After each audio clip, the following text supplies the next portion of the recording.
Hey everybody, welcome into the back room. I'm Andy Ostroy. Our guest today is Tara Setmayer. I'm going to get to Tara in just a second. But first, thank you for tuning in. We appreciate you listening, and we'd love to hear your comments.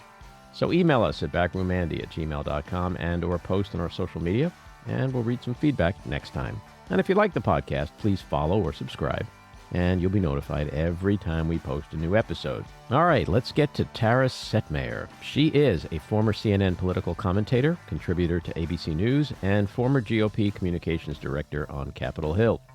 She's frequently guest hosted ABC's The View and appears regularly on MSNBC. She is a former Harvard Institute of Politics resident fellow and has served as a University of Virginia Center for Politics resident scholar since 2021, where she narrated the Emmy-nominated documentary, Dismantling Democracy. She's also a senior advisor for the Lincoln Project and co-hosts the streaming show The Breakdown alongside Lincoln Project co-founder Rick Wilson. After spending 27 years with the Republican Party, Tara publicly left the GOP in November 2020 after Donald Trump refused to concede the election to Joe Biden. She now identifies as a conservative independent. Tara, welcome into the back room. Thank you for having me. It's really exciting to have you here. I'm a big fan. And where do we start? Oh, my goodness. It seems like the world, like if you took a globe and you just shook it up, that's what the world feels like right now. So why don't we just start with Israel? This is one of, if it couldn't be any worse than what's happening right now over in Israel. And, you know, I've been there. I've actually been on the ground in one of the kibbutz that was brutally attacked by the border with Gaza, Kfar Aza. And it's just, it's unspeakable what's happening there. And it's an incredibly complex situation. And I'm confident that the United States, the response so far by President Biden has been excellent. And I'm glad to see that there's been unwavering support for Israel after this horrific terrorist attack. The problem that I'm concerned about moving forward is that America has very short attention spans. And given the complex dynamics of the Israeli-Palestinian conflict here, I worry that this becomes more politicized than it should. And it's going to be a really, really ugly ground war. No matter how you slice this, it's just, there's no way to avoid it. Hamas should be decimated. There will be civilian casualties. And it's a matter of what can the world stomach here. Israel's in a very difficult situation. And, you know, they're protecting themselves and they have to. And it's, I don't know, it's hard to imagine how you have a measured response after you've seen infants beheaded and elderly burned alive and innocent people being butchered to death horrifically. So, you know, what constitutes a measured response there with that, other than full annihilation? You know, this is where we have yet to see what Israel's full response is going to be. And I know that there's the domestic turmoil going on in Israel with Netanyahu and what's been happening there has that has also complicated Israel's ability to respond. They have a unity government now, thankfully. I think all of that has been cast aside because they're in a war posture. I think Netanyahu's days are numbered. He was known, his hallmark was security. That's why he was the longest serving Israeli prime minister, because it was all about, I'm going to keep you safe. Right. That's out the window now. He no longer has that to fall back on after this incredible intelligence failure. So I just think that people need to be prepared for this to be a protracted event, and possibly unlike anything we've seen in this generation. And, you know, now we've got a hot war in the Middle East. We've got a hot war in Europe with Ukraine and Russia. And we have absolute disarray going on domestically in the United States, where Republicans can't get out of their own way and do the most basic act of governing in the House of Representatives. So all of this is tied in together because Israel needs our support They are our greatest ally in the region, surrounded by enemies who want to destroy them. And Ukraine needs our assistance. And we have a Congress that, foreign politics used to end on the water's edge. That used to be the mantra. Not anymore. With politics and our foreign policy and our position in the world, it's all upended. And these have real world consequences. What's going on here? And it seems as though we just don't have serious people on the Republican side in the House recognizing that, Rome is burning around you, and you guys are arguing over what outfit to wear to the Coliseum. I just don't understand it. Yeah. No, and I want to get to the House craziness in a second. But you mentioned the colossal intelligence failure in Israel, and also on a smaller scale, I guess, with the United States as well. How is it possible that something on this scale went undetected? How did that intelligence failure occur to this extent? Yeah, that has been the number one question from last Saturday when this whole thing blew up, literally. Everyone, it was the first thing. It's the first thing I said. I mean, we all know Israel to have one of the best intelligence services in the world, probably second only to the U.S. And how could they have possibly failed on multiple levels? It wasn't just one or two. And I think that, the last time that there was, I mean, there's been nothing of this scale, but the last time that there were some issues here with intelligence failures and incursion, they had hearings and they investigated it. And I think that you're going to see that happen again. I mean, the Israelis do not mess around with this because it's not just, it's their existence. So this is their right to exist. So there will be a time similar to our 9/11 commission and how there was a lot of investigation, like how the hell did the U.S. miss that? Same thing here with Israel. But what's more striking here is as more reports come out, and in this day and age with the citizen journalism and the ability for people on the ground to get, videos of things, and then obviously the sophistication of the propaganda machines of the other side, we're finding out more and more what they did. And now we find out that Hamas was training for this pretty much in plain sight, right there on the border, right there on the Gaza border, using old Israeli settlements, old building compounds, to run exercises for this thing for over a year. And now we see the satellite imagery that confirms that. They show that. So somebody was asleep at the switch. There's also the West Bank. Netanyahu's been distracted with what's going on there. Israel's been out of Gaza since 2005, which a lot of people forget in this conversation. This idea of occupation, they're occupying Gaza. The Israelis have not been in Gaza since 2005. And so that is a complete misnomer. But they've ignored what's going on there. They had an electric fence that obviously Hamas figured out how to dismantle or hack.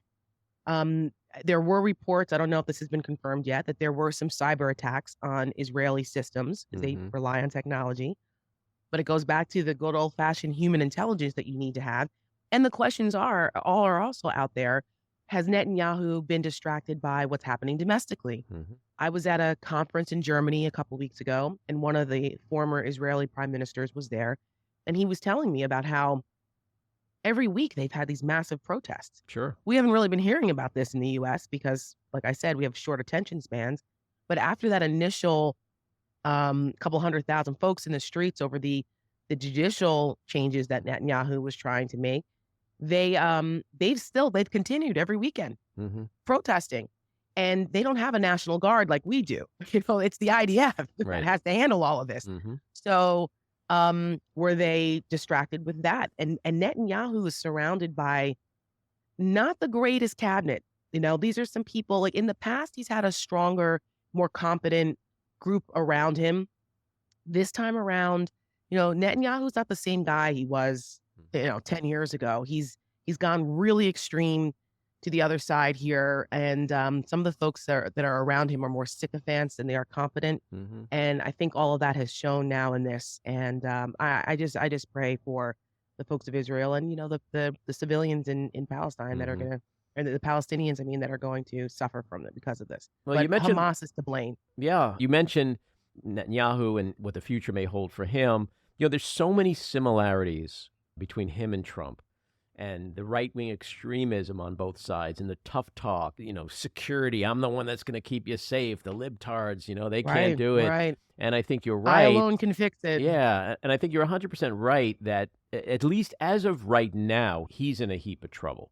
But we don't know what's going to happen 6 months from now, depending on how this situation goes, like how all of this may or may not impact Netanyahu. But I think it's interesting how he immediately created that emergency government with Benny Gantz and the opposition, because I think he understands the politics of this. He's a smart guy. 100%. 100%. I've had Israelis say to me, like, we thought we were pretty damn secure from this kind of attack. And now Yeah. they feel completely vulnerable. And that whole right-wing, I'm the protector bullshit that Netanyahu has espoused, like Trump, for so long, that's gone. This happened on his watch, like this is Yeah. his attack. And so, And eventually. forever in history. Yeah. I mean, his history will be written about this. And there's nothing Netanyahu can possibly say to defend himself on this. Right. And Nothing. Israel is not like the United States. Like, if they don't like their prime minister, they call a vote Throw of your no ass out. confidence and you're gone. You're It's out. like the House. right. It's like you're McCarthy. right. You're gone. And so true. it's really going to be interesting once all the dust and the unfortunate carnage is settled, of which, to your point, there will be a lot. Yeah. It'll be interesting to see where the politics of this goes. Americans need to recognize that 19 or 20 Americans died, that there are American 22. hostages being held. That's correct. And Yes. that sort of broadens it just automatically, because now the questions of, like, how much was Iran involved take on so much more geopolitical meaning. And does this war expand into other regions? And does that drag the United States in deeper? Let alone, like, okay, what happens if Israel does decimate Hamas? What happens in Gaza? Who controls Gaza? Does Israel Right. go Well, that's back what and happened. reoccupy again? And Right. I like what do they do next? Because that's how Hamas was able to fill the power vacuum after Israel left in 2005. Israel was like, all right, look, fine. You guys want to govern yourselves? Go Mhm. ahead. Have at it. Have at it. Have your elections. Have at it. And they failed miserably. I mean, what is Abbas on his 18th year of a 4-year term? yeah, well, the They had one Palestinian election, Authority that was it. brought in, and they lost in a Right. bloody civil war to Hamas. And Right. That's right. it's just, And there's so the even bigger existential question is, everyone agrees that ultimately there needs to be peace in the Middle East with Right. Israel and the Palestinians, a two-state solution. But how do you have that framework if there's a vacancy on the other side of the table? And yeah, that you don't have good faith actors Yeah. involved in And- the negotiation. Or And one even- doesn't believe you have a right to exist. So Exactly. that's a problem. That's a huge problem. That's a problem. But Where do you David- start the negotiating point? David French has an op-ed in the New York Times today, which is, I think, brilliant, because it just cuts through all the bullshit. He's a brilliant guy.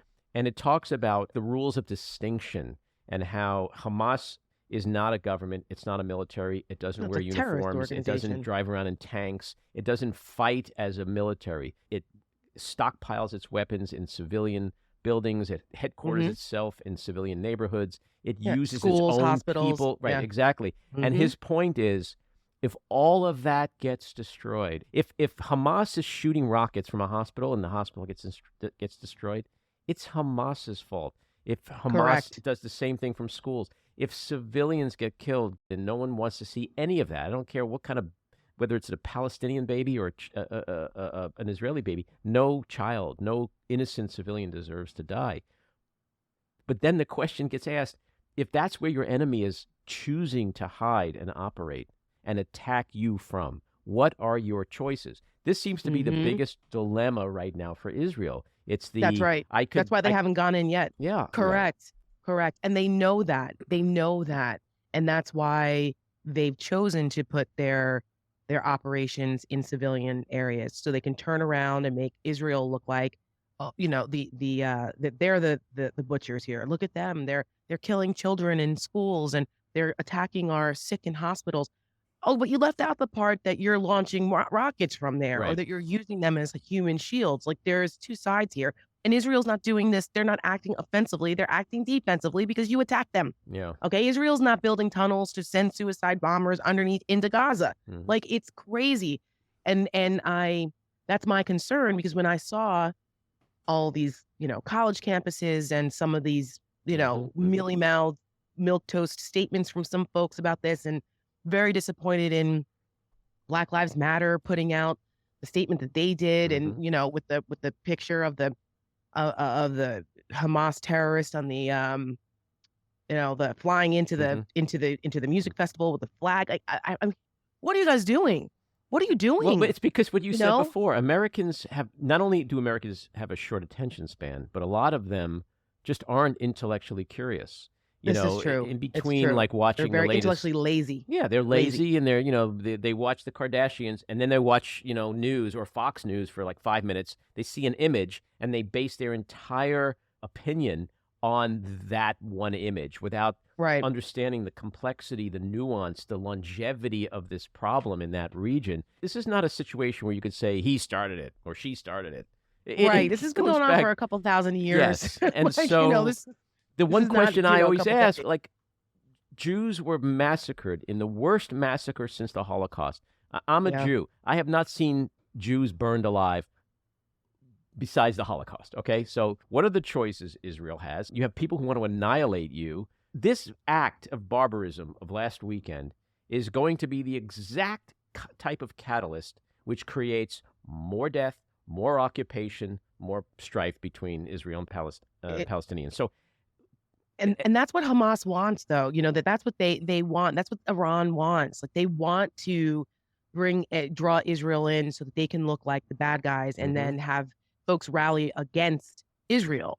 And it's, I worry that there could be a certain amount of success there, especially with the U.S. being so in such disarray and not completely unified with a unified voice, because we lose credibility in this area, where before, when America spoke, people listened, and we meant it, and people understood that. And as great of a job as Joe Biden is doing on this issue right now, I think he gave one of the best speeches of his presidency. Agreed. In his support for Israel. And prior to that, one of the best speeches he's given of his presidency on the importance of protecting democracy and the threats to it, and recognizing those threats and what's at stake. He's really doing an excellent job, except that, he's doing it alone. Right. The Democrats are on their own here, and you have to have a healthy two-party system, particularly on foreign policy like this, so that America can look unified and strong. Otherwise, people look at us and go, "That's great, but you can't even handle your own domestic issues. You don't have a Speaker of the House the first time in history." Right. This is insane. So I want to talk about that. I'm sorry. Go ahead. Keep going. No. And I was saying that, the idea also that somehow Israel has to, this whole thing about, even the headlines in the last couple of days, just 2 days now, it's all been about the humanitarian crisis growing in Gaza. Right. It's all about that. Okay, but let's put context here. And and the fact that the IDF decided to release those absolutely horrific photos of babies, and the brutality of the violence, it shows you that they're like, listen, we don't want to do this, but we have to show the world what we suffered and why we're about to respond the way we are. Okay. Here are babies. How much more disgusting and despicable and barbaric do we have to get before you understand where we're coming from and why we're about to do what we're about to do? That shows you the level that we've had to go, that the world has to go to now to shock people into paying attention. And I think that speaks a lot about kind of where we are. And where are the countries? Where's Egypt and Qatar and Jordan and all these other places that claim that they have sympathy for the Palestinians? Where are they? They have money. They have land. Egypt has closed the border. Right. If they're so upset, if they're so concerned, let the innocent Palestinians evacuate then. But that's been the case with Palestinians for decades and decades. It's like, show me an Arab country that welcomes and treats Palestinians like first-class citizens. Right, they don't. But yet, but the onus is on Israel. Right. So you mentioned Joe Biden. The last thing I want to ask you on Israel is we know what Joe Biden has done. We know what Joe Biden has said. He's also demonstrated his leadership on the global stage with Ukraine over the last couple of years. That's a given. At the same time, we see the GOP frontrunner, Trump, who's leading by 40 freaking points. We see what he's saying. He's attacking Israel. He's attacking Bibi Netanyahu. He's attacking Biden. He's praising Hezbollah. Like that, can I just say that has not gotten enough attention? That has not gotten enough attention. I understand that we're in a war posture now and it's wall-to-wall coverage of that. But I'm sorry, it should be wall-to-wall coverage that the former president of the United States, current frontrunner for the Republican nomination, made the despicable comments that Hamas was smart and that he and criticizing Netanyahu because he, in Trump's terms, didn't help them during the Soleimani attack. What? This is how is that should be well on normal Earth. That would be completely disqualifying among the other litany of things that would be disqualifying off the top for a presidential candidate. Yeah. As Americans were killed, as Americans are being held hostage, this is the shit that comes out of his face. This is what you talk about, but this is the same guy. I mean, again, none of us who've been paying attention are surprised by this. He's a malignant, narcissist, sociopathic, crazy person, and has been this way most of his life. And so I'm not surprised because he's out of his depth here. He doesn't know what the fuck he's talking about when it comes to Israel and these foreign policy dynamics. He has no idea because he's an ignoramus. And he's an anti-Semite, and I don't give a flying fuck about his Jewish daughter or his Jewish son-in-law. That doesn't mean anything. He is an anti-Semite. Just ask Michael Cohen. When He'll tell you. Yeah, exactly. When you see one of America's greatest allies being attacked, massacred in a massacre not seen since the Holocaust, and you're like, Israel bad, Biden bad, Hezbollah, Hamas good, like smart. Yeah, I mean, when you say no one's giving it the attention it deserves, I agree with that. It's not getting enough attention. That should have been front page news right next to, but how dangerous is the massacre? How dangerous is it what he's saying in a real tangible sense? Does it have any real impact beyond his 20% crazy base? This is why it has real impact, because he could win again. Right. And as much as people are dismissive of that, because they're like, come on, everybody's seen this. He's a lunatic. No way he gets reelected. Oh, no? You have any idea how close the last election was? And hundreds of thousands of people were dead from a pandemic that he told people to blow bleach up their ass and take shots from a fox mange drug, ivermectin. Right. Okay. And the election was still within 80,000 votes. Sure. We're talking less than a basketball game in Georgia, 11,000 votes. Arizona, less than 11,000 votes. Wisconsin, less than 22,000 votes. The election was incredibly close. And so they're neck and neck. They're neck and neck, which is a whole other. We could talk an hour about that. That's a whole other thing. But I would just on that real fast, please do not freak out over polling now. Polling now means nothing. It means nothing. It's a snapshot in time right now. People are not fully engaged in the presidential election. And if you look at the last 12 elections and you look at the polling at this time during those elections, 7 out of those 12, they were completely off base of who was winning at that time. Right, but at this time, Biden and Hillary were both fairly well ahead of Trump, whereas at this time, Trump and Biden you're not concerned about that. I'm not now. I mean, there are things for the Biden administration to be concerned about, like why the economy messaging isn't breaking through.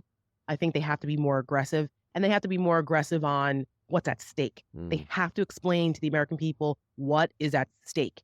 And that goes back to the Trump situation. The media also plays a big role in this too. How they cover him matters, because like we just said earlier in our conversation, most Americans don't live, breathe, eat this stuff the way we do. They go on with their normal lives and they catch a headline here or there, or they get their information from Facebook or whatever, or their neighbors, and they don't really explore further into past the headline or the lead. And if traditional media, mainstream media, covers this election like they have every other horse race election, or they frame it that way, it will be a terrible disservice to the American people, because this is not a horse race. And this is They need to show what's at stake here. When Donald Trump says things, when he talks about immigrants poisoning the blood of America, using Nazi language, they need to say that. Donald Trump is using language pulled directly from Hitler's speech on such and such day. They need to say this. Don't, worry about, oh, well, we have. I mean, they do say it. They don't say it as much as they should, but I do hear it. It doesn't last very long. But the bigger issue is, it should be the headline. Does it matter? Donald Trump uses Nazi language in speech. But would it matter? I think it matters if they continue to frame it that way. Social repetition creates reality. If you normalize what Trump does, which is easy to do because there's always this fire hose of fuckery from him all the time, that it's hard to keep track, right? So they go back to what they know and they start covering it like, Donald Trump gives provocative speech during campaign rally. Provocative speech? He quoted Hitler. He's using Hitler language. Like, so I think it matters because if you keep seeing 10 stories about Joe Biden's age versus one story about Donald Trump quoting Nazi language, what do you think breaks through? And that's what we're seeing. That's why we're seeing Trump even competitive in this, because the average person, they don't even pay attention anymore. It's like, oh, that's just Trump being Trump. No, this is incredibly dangerous because he could win again. Right. We're looking at, there are 6 states in this country that will determine the election: Nevada, Arizona, Wisconsin, Georgia, Pennsylvania, and depending on what happens, possibly Michigan. That's it. That's where the race is going to be determined here. Yeah. So, people can argue, well, the Electoral College, blah, blah, blah. You know what? We're not fixing that tomorrow. We're not fixing that in 10 years. If it needs to be fixed, I think it's more we need to look inward as a country and as people. I don't know if it's the system versus us. That's a bigger conversation, but this is the system we have and the system we've had for 200 years. So you got to work within the system you have. And people need to understand that Donald Trump, because of the way our system is set up, could win again, which is why everything he says about retribution, about, he's vengeance, about, firing the federal bureaucracy at his whim, getting back at his enemies. I am your retribution. These are very scary, dangerous proclamations that people need to take seriously because he could win again. He got 75 million votes last time. 75 million people voted for this bastard again, and still competitive after fomenting a violent insurrection. Well, that's the phenomenon of it all. He's the fact that he can go to rallies and be considered a legitimate front runner of one of our 2 major political parties in the next presidential election, and is not rotting in jail somewhere, means this country is diseased.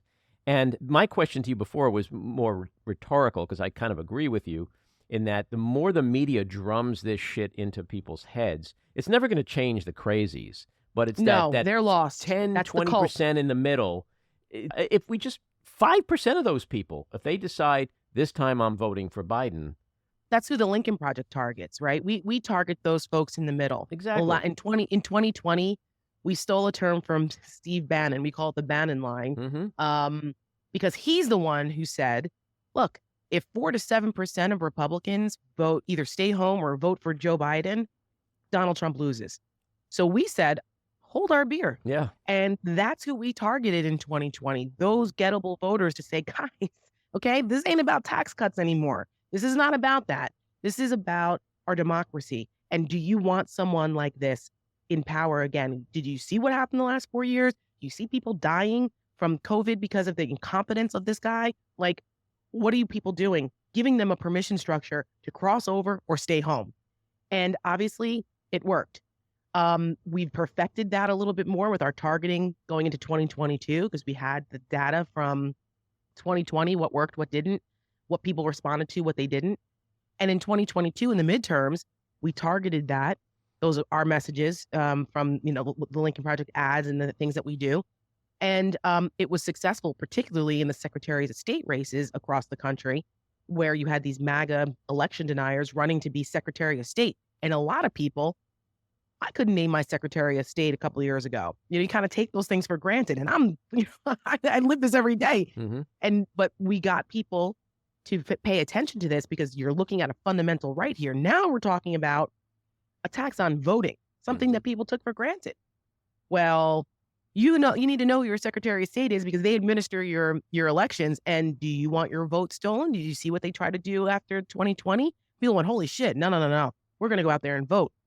So this time around, we think that universe of gettable voters is bigger, not only because of what happened after January 6th, what happened with the midterms, but because of Dobbs, because of all of these attacks on fundamental rights, whether it's voting or women's rights. People are going, wait, hold on. Yeah. And Republican women and men are going, wait a minute. Do I want to live in a country where our daughters have less rights than our mothers did? There's something fundamentally wrong with that. And this guy, this Nazi stuff and, this rhetoric of praising our enemies and cozying up to Putin. And I don't think we're comfortable with that. And we think that universe from 4 to 7 has expanded to like 11% plus. So there are larger gettable voters here who aren't comfortable with it. But that's who you have to go for. Because the 30% of Republicans that are the cultists that aren't going anywhere to shoot somebody on Fifth Avenue. Right. And that we're in that territory now. Yeah. That's the only thing left. No, we just had violent insurrection. We just had He's Rick gotten, on. espionage, four criminal indictments from fraud down to, Espionage Act to the storm.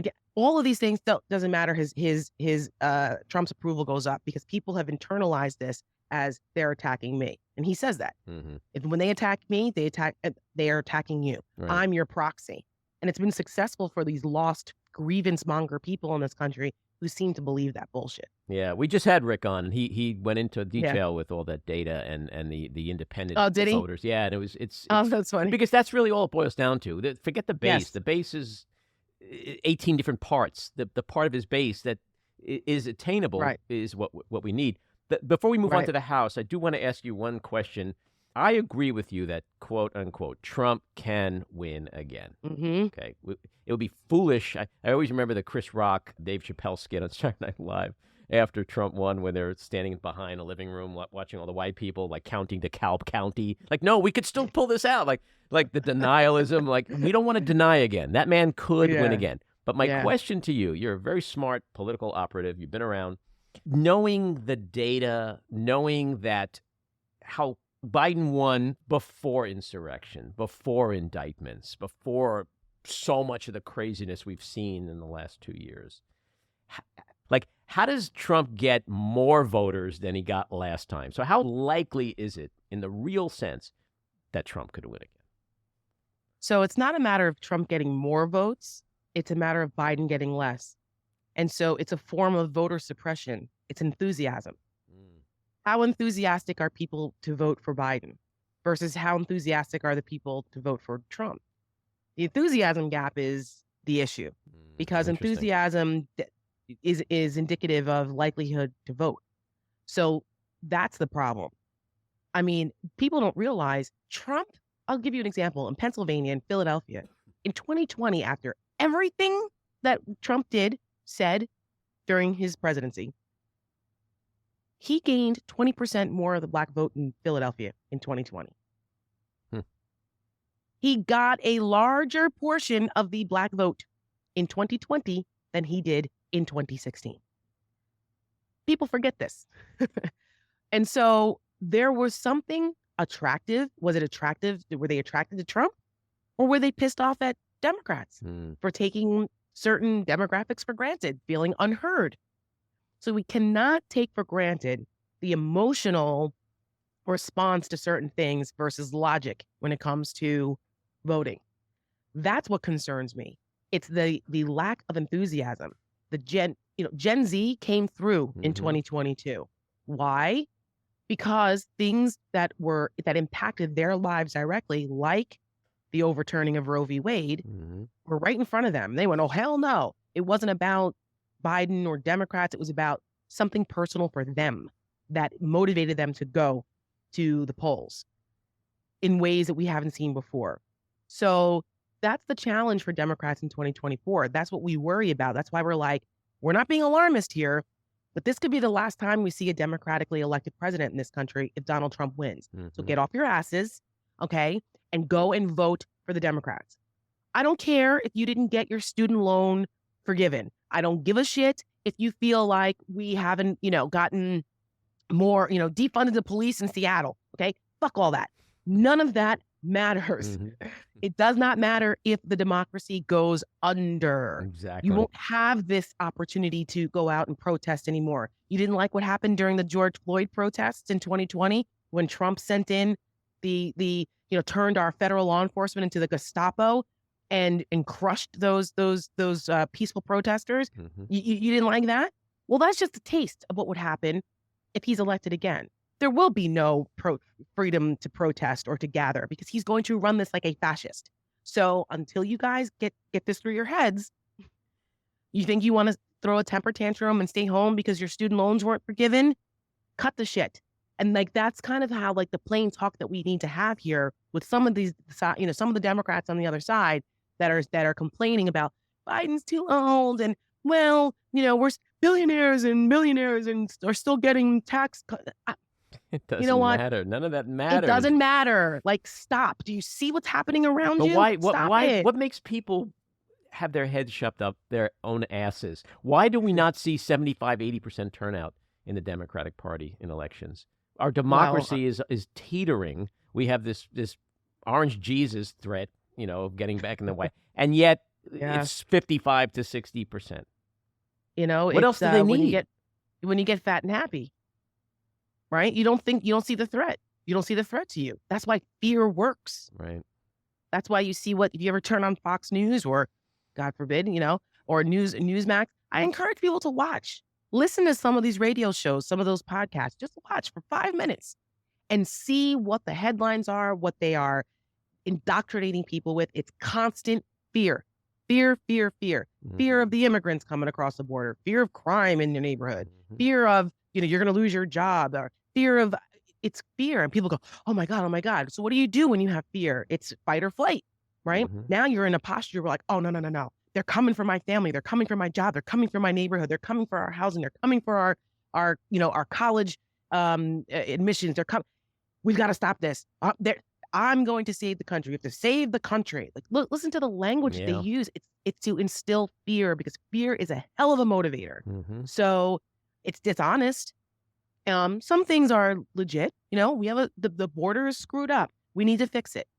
Republicans have no desire to fix the border.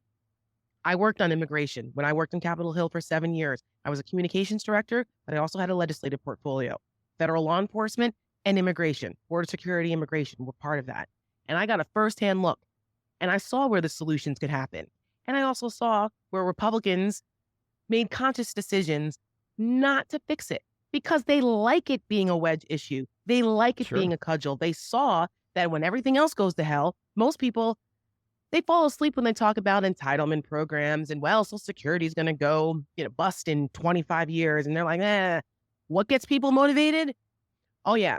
The people coming across the border, the images of the caravans, the chaos on the border. Right. And caravans show up all the time.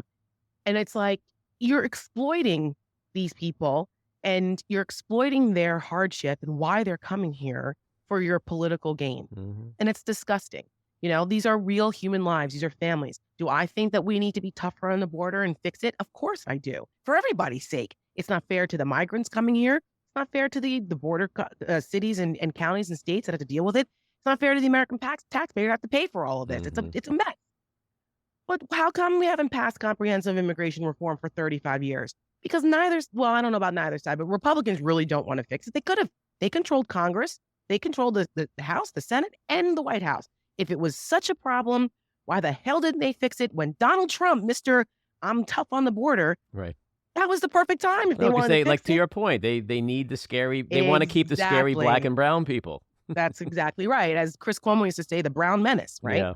And so it's really frustrating to watch the way that that Republicans have used fear like this, fear of the other, and just fear of times changing. And to cast aside the basic principles of what used to make us Republicans.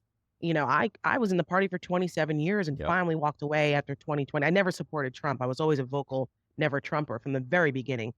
But I thought, and alongside my good friend Michael Steele, former RNC chair, he used to convince me, come on, if we walk away, who's going to be there to fix it? Then the crazies completely take over. And I said, okay, there were, during the Trump administration, it was hard. There were many times where I was like, this, I'm out. I cannot do this anymore. I cannot have an R next to my name. Charlottesville, Helsinki. Right. I mean, a lot. But but he said, no, come on, we need to be part of the solution. I said, okay, fine. But then after the constitutional crisis that Republicans allowed this country to get thrown into because Trump denied the election after election night and move forward with that plan, I said, I can't do it anymore. Because that means nothing will move these people. The sanctimonious Republicans that walked around with their pocket constitutions all the time, right, bitching and complaining about how Democrats were socialists and Marxists and want to destroy our constitutional order. Those same people sat back and not only let Donald Trump make those outrageous claims about the election, they were enablers in it, all the way to the point to January 6th, and still are to this day. That's where I was like, I'm done. If the Constitution is no longer sacrosanct, then that means that these people are so craven that they'll let him do anything so they can hold on to power, including taking down our constitutional system, which is why I think the Republican Party needs to burn to the ground. Yeah, well, I'll be there to help rebuild some kind of center-right party when that happens. But in the meantime, the goal is to protect our democracy, make sure these bastards are out of power, and that Donald Trump never steps foot anywhere near the White House again. Well, they're doing a great job of imploding. I mean, in our final few minutes here, I want to ask you about the shit show in the House and where you think that's going. Because, last night, Scalise says, fuck it, I'm out of here. You're like, when Steve Scalise says, you fuckers are too crazy, even for me, it's like, this is a shit show. The Republicans said, hey, put us in power, man. We'll fix everything. And look where we are. This is what happens when you give this Republican Party control of anything. What's going to happen? Where's this going? Oh, man. It was funny because as we were watching this unfold, like I said, I spent 7 years on Capitol Hill. So, I love the Hill. And there's just a certain little amount of chaos that you kind of like a little bit. Not this. Okay. Not this. We've never seen anything like this. And I can't say that I'm surprised. I'm not surprised. Look at how they've behaved. Republicans have now, since the era of Trump, go back to the Tea Party, actually, is really where this started to germinate more. But the intransigence on the part of a lot of these Republicans is so outrageous. Like, they forgot why they're there. You're there to legislate. You're not there to get on Steve Bannon's, podcast or get on Fox News or go and become some kind of, right-wing social media celebrity. You're not there to be a troll. You're supposed to be there to legislate. That is your number one purpose. They forgot this because bad behavior has been rewarded. Donald Trump got elected president. So it doesn't get much worse than the type of behavior Donald Trump engages in, and he was rewarded with the presidency. Right. So then what do you get? You get the Marjorie Taylor Greens. You get the Matt Gaetzes and the Lauren Boeberts and these other idiots, these assholes that are running around that don't give two shits about actually legislating and doing their jobs. Well, there's more and more and more of them. Back in the day, you had a handful. You had 4 or 5 of those clowns. But you had a larger majority of Republicans who were sane that kind of cast them out. But it's gotten worse and worse and worse. Boehner said, all right, look, I'm not putting up with you people anymore. Those were the Tea Party folks back then that drove Boehner out. He said, screw this. I'm getting a Merlot and a cigarette. I'm going to become a lobbyist. I've done my time. Good luck. Paul Ryan was like, come on, bro. Like, I don't want to do this. I just want to pass budgets and, be fiscally responsible and work out. And Paul Ryan, they were like, yeah, but Paul, you're the only one that can handle this. And he said, okay, fine. He lasted 4 years. I'm out.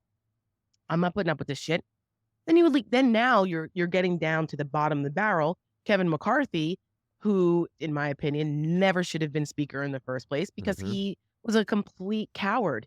You can't be that craven, that cowardly, that much of an ass kisser of someone like Donald Trump after what he did after January 6th. I mean, there was a lot of things, but January 6th should have been it. That should have been it. Right. They should have impeached him, removed him, and we would not be here again. But they were all such a bunch of wusses that they were worried about their own jobs and scared of their own voters instead of standing up for the country. And now look what they've done. They've let the snake back in the house, and now he's about to take them all out. So Scalise and these guys, what makes anyone think they can control them? Because they're not motivated by what's best for the country. So who gets the They job? are motivated by this. I have no idea. I don't know. I think there's going to be a power sharing agreement possibly. That's possible because now with the war in Israel, this is like there's a lot at stake. We've got a government shutdown looming. We've got Ukraine funding, and now Israel. Israel hits home a little bit more because of the Jewish diaspora here, because of so many people and Americans were killed in this thing. It's right in front of us, and it's a bipartisan issue. So something has to move here, and the fact that Scalise was like, yeah, okay, I'm out. And that Jim Jordan, I mean, last year I used to joke, I'm like, okay, watch, it's going to be Speaker Jim Jordan. I never want to be right about these things because if I'm right, then it's bad for the country. Like I've never wanted to be more wrong in my life. But this is we've never seen this before. And will there be a dark horse, somebody like maybe a Tom Emmer, someone less known, or even Patrick McHenry, who's relatively innocuous? Except when he's not throwing Nancy Pelosi and Steny Hoyer out of their offices. That was coming directly from McCarthy, from my understanding. But that just shows you he operates from fear too. It's of course. I mean, he doesn't. None of them want to lose their seat, right? None of them want to lose their seats. You learn in political science 101 that elected officials are single seekers of re-election because they can't have power or access to it if they're out of office. So everything they do is motivated by how do I get reelected. There's that's a problem when you're dealing with a dysfunctional incentive structure, which is what we're seeing in the GOP. These people are in safe districts, so they're not worried. Some are not worried about the most intransigent ones. They're not worried about ever losing their elections because Marjorie Taylor Greene is in a safe seat. So is Matt Gaetz. Yeah. They love him down there in Pensacola. Yeah, the crazier they are, the more popular they are. It's like Trump. Exactly. Yeah. It's exactly right. So there's something to be said about gerrymandering and the way our districts are drawn where there's no consequence. Or, we need to open up our primary system where you have closed primaries, you get the craziest. When you have the open primaries, well, there's an incentive to moderate. So there's a lot of things that are in play here that contribute to this chaos. But the most immediate thing, I don't know how they get out of this, but it may take a few of the moderate Republicans who are in Biden districts, there's 18 of them who are in Biden districts that say, okay, we have to be the adults in the room and step up and possibly propose a power sharing agreement with Democrats. It's going to be fascinating to watch. Well, Mike Rogers already came out and said, we need the Democrats. We got to cut a deal.